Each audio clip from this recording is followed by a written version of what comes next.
दिनै जोङो दुलाराय बर' फरायसा आफादनि कारिगाव दालाइ एबसु अफिसाव दङ। मैया बेलासियाव जि बिसारख'थिया गोजोनै जोबखांनायनि उनाव बेवहाय मोनसे थासारि सोमजिखांदों। बिथांमोना गोबां बिपिएफनि लाइमोन हान्जा आरो बाथा थाफानाय बिथांमोननि हान्जाया कारिगावनि साहा थारं होननाय गामिथिंहाय जोंनि सासे आन्सलिकनि आफादगिरि हिसाबै बिथाङा बेहाय न' दङ आरो बिथांमोननिथिंजाय बिथांमोना थांनानै सिगि सख' खालामनाय आरो एफाबां बुरजा गारि 40निफ्राय 45थासो गारिया इलेक्सन जोबखांनानै मानो बे थारं गामिथिं थांनायनि गोनांथि दं आरो बिथांमोना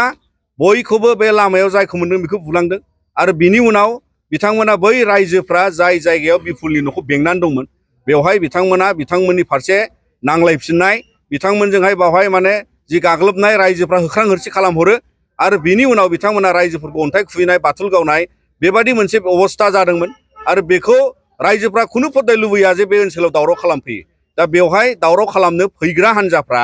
बेबादि बेलासियाव मानो मोनायावहाय बिथांमोना हग्राव हरसि एफाबां बुरजा गारि लानानै मा उद्देश्य दावराव खालामनो नङाबा दा बेखौ खुनु रायजोफ्रा लुबैया। बिनि उनाव बिथांमोना लोगो लोगोनो 8:30 समाव बिथांमोना नैबे जों गसंनाय जायगायाव कारिगाव इउनिट एबसु अफिसखौ बिथांमोना अन्थाइ खुबैनानै बुफायला बुसायलि खालामनानै जोंनि गायना थानाय गोथार एबसुनि फिरफिलाखौबो बिथांमोना सिमफायलाङो आरो बेनो फोरमान जे दिनै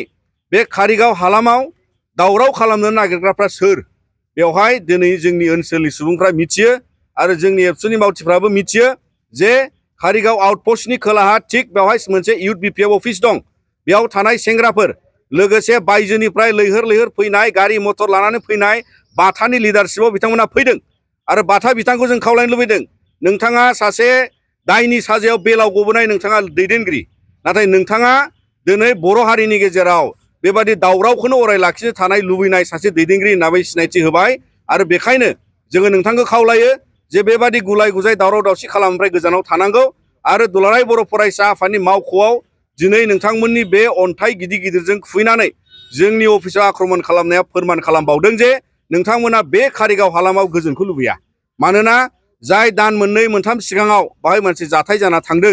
बे जाथायाव जोङो बयबो बर' सावथाल कारिगाव रायजो जानायफ्रा गोजोनखौ हास्थायनानै बेवहाय खुनु गन्डगल जानायखौ जों लुबैयाखै आरो बिनिफ्राय जों हेंथा खालामबोदों। नाथाय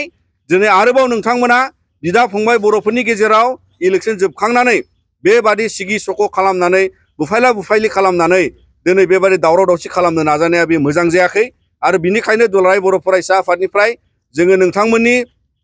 बेबादि बर' माहारिनि गेजेराव दावराव दावसि सोमजिनो नागिरनाय थासारिखौ नोंथांमोना बन्द' खालामनांगौ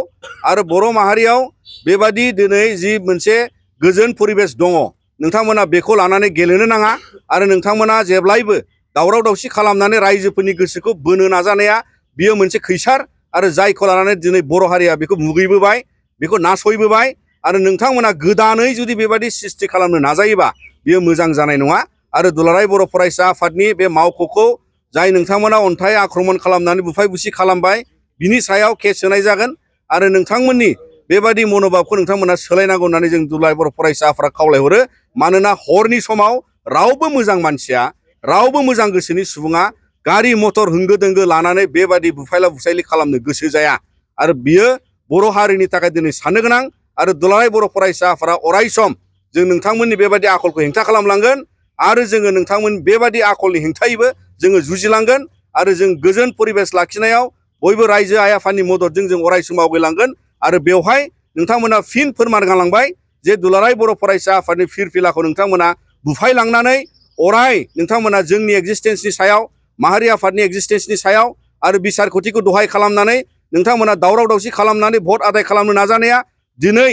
बे नोंथांमोननि एइबारनि एमएलए इलेक्सनाव नोंथांमोना बेखौ फोरमान खालामलांलायबाय आरो बेखायनो उननि समाव जोंबो साबधान जागोन उननि समाव नोंथांमोना बिनि फिननायखौ नुगोन आरो रायजो राजाया बिनि फिननायखौ गणतान्त्रिक भाबै अलरेडि मैयानि गोजोनै जालांनाय बिसारख'थियाव बिथांमोना होलांबाय आरो बेखौ नोंथांमोना नायबानो जाबाय जे बेबादिखौ खुनु फर्दाय रायजोफ्रा एक्सेप्ट खालामा आरो बेखायनो जों दुलाराय बर' फरायसा आफादनि जानानै दिनै नोंथांमोननि सायाव आरो बर' माहारिनि गेजेराव नोंथांमोनखौ बिसार खालामनो थाखाय जोङो फोरमायो जाहाथे उन समाव बेबादि आरो खुनु दावराव दावसि जाफिना जों बेखौ लानानै पुलिस प्रसासनखौ खावलायगोन आरो पुलिस बिफानखौ खावलायगोन जे बिथांमोना बे कारिगाव ओनसोलाव सेफटि सिकिउरिटि आरो गुबुन गुबुन राहाजों इनभेस्टिगेट खालायनांगौ जाहाथे दायनिगिरिफोरखौबो हमनायनि सुजुगजों हमनायनि राहा लानो थाखाय जोङो पुलिस प्रसासनखौ खावलायो।